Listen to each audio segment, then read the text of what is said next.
Good morning, welcome to vision with Aarathi. അപ്പോൾ ഇന്ന് നമ്മൾ നമ്മുടെ ഹോസ്റ്റലിൽ വെക്കേറ്റ് ചെയ്യണേ. നമ്മളെല്ലാവരുടെ അടുത്തും യാത്ര പറഞ്ഞിറങ്ങി. അങ്ങനെ കുറേ ദിവസങ്ങൾക്ക് ശേഷം ഞാൻ എൻ്റെ വീട്ടിലേക്ക് പോവുകയാണ്. എനിക്ക് എന്ത് സ്ട്രെസ് ഉണ്ടെങ്കിലും ഞാൻ ആദ്യം ഓടിയെത്തണം എന്ന് വിചാരിക്കുന്ന ഒരു സ്ഥലമാണ് എൻ്റെ വീട് എന്ന് പറയുന്നത്. എനിക്ക് അത്ര ഇഷ്ടമാണ് വീട്ടിലിരിക്കാൻ. അങ്ങനെ ഞാനും ഭദ്ര അമ്മേനെ വെയിറ്റ് ചെയ്ത് കുറേ നേരമായി നിൽക്കണം. അമ്മ ഒരു ക്ലാസ്സിന് പോകുന്നുണ്ട്. അപ്പോൾ അമ്മ ബ്യൂട്ടീഷ്യനാണ്.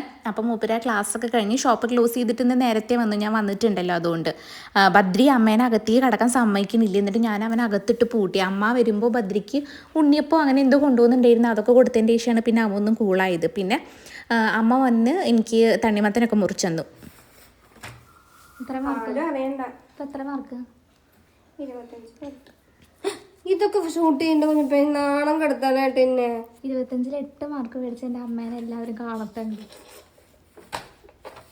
അമ്മയ്ക്ക് ആരും കാണിച്ചെന്നില്ലേ പരീക്ഷയ്ക്ക്? തോണ്ടാനും കൂടെ പറ്റില്ലെന്നേ. തൊണ്ടേ തിരിഞ്ഞു നോക്കും കൂടെ ഇല്ല. അമ്മ നോട്ടൊന്നും എഴുതിയിട്ടുണ്ടായിരുന്നില്ല. അപ്പം ഞാനതൊക്കെ എഴുതി കൊടുത്തു. നാളെ ഇരുന്ന് അത് വെക്കേണ്ട ലാസ്റ്റ് ഡേ. അപ്പോൾ അതൊക്കെ ഞാൻ കംപ്ലീറ്റ് ആക്കി കൊടുത്തു.